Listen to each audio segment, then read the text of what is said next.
Isang extracurricular activity na sinalihan ko dati nung elementary ay yung scouting.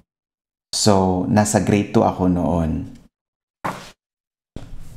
Tapos, bumili si mama ng uniform.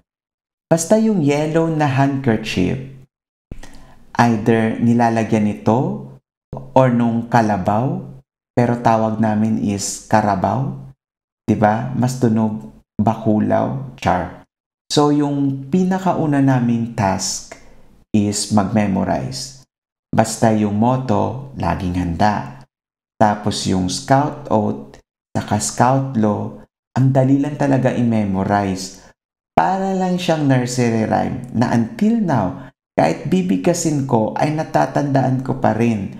On my honor, I will do my best to do my duty to God and my country and to obey the scout law, to help other people at all times, to keep myself physically strong, mentally awake, and morally straight. The scout is trustworthy, loyal, helpful, friendly, courteous, kind, obedient, cheerful, thrifty, brave, clean, and reverent. Sundan mo lang yung ritmo, mamememorize mo siya until now. Yung natatandaan kong activity namin noon na hindi ko na alam kung paano gawin ay kung paano magtali ng lubid. Basta, sabi nun, mas matibay ang lubid na tinali kaysa sa pako. Yung sunod namin na ginawa is maglaga ng itlog. Yung ginamit ay ice wrapper. Pag wala ka daw kasirola, tapos yung iba nagluto sa ilalim ng lupa, pinanood ko lang naman sila. Siguro, hinahanda lang kami pag sakaling magkaroon ng apocalypse, ganun. Tapos, nawala na yung kasirola. Nakakatakot. Yung campsite namin, doon lang naman sa school. So, yung ginawang tulugan, yung classroom namin.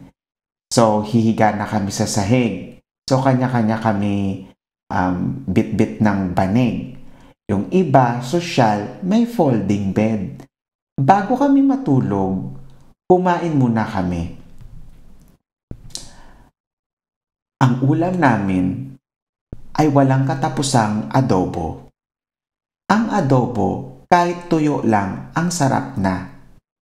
Meron palang campfire kinagabihan, so hindi muna kami matutulog.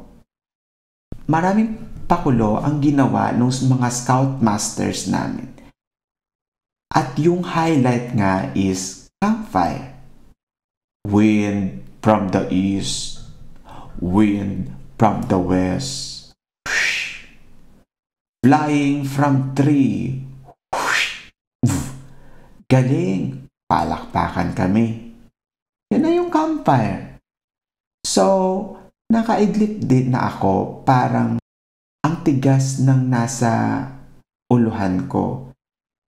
Kinuha ng katabi ko. Ang sarap pa ng tulog niya. Ayaw ko sumigaw kasi natutulog yung iba. Hinata ko na lang. Boom! Napakalakas ata ng bagok ng ulo niya. Sa mind ko na lang ako nagpa-sorry.